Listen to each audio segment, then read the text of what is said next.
I am an adult survivor of child abuse. And I know what you're thinking. Please, not another story about somebody who's gonna cry.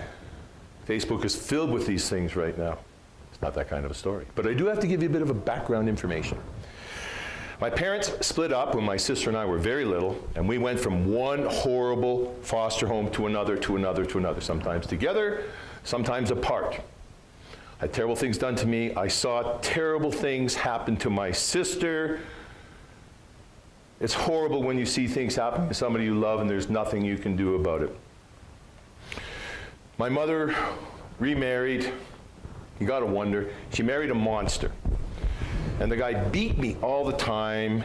He told me I was a loser, I was a failure, I was never going to amount to anything. And so at 16 I quit school, and 17 I was out the door. And when I was out the door, I took a lot of baggage with me, a lot of hatred.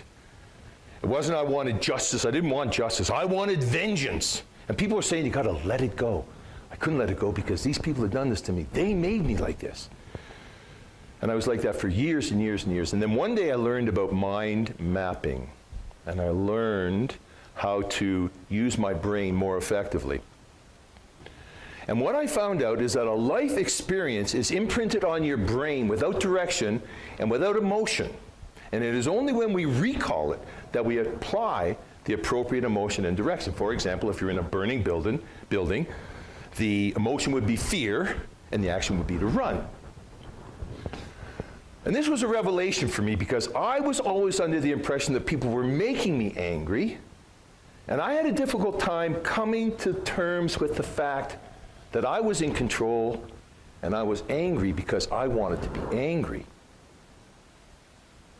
And I had a difficult time with that. But when I finally understood how it worked, I started turning my life around. And I started applying some of this that I learned to where I was.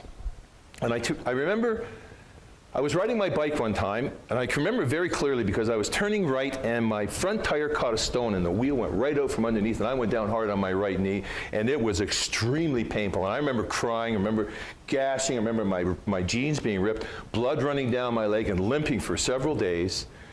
But when I recall that incident now, I bear no malice against the road, my bike, the wheel, the stone. It was an incident that happened. It was a life experience. And when I recall it, that's what it is, a life experience. And when I think about those things that happened to me and what I saw with my sister, I realize now they are a life experience, and how I apply my thinking to them is how I'm going to be remembering them. And when I realize that there's nothing to them, I enjoy my day and I'm a very happy man. And you know what? I had another great day today.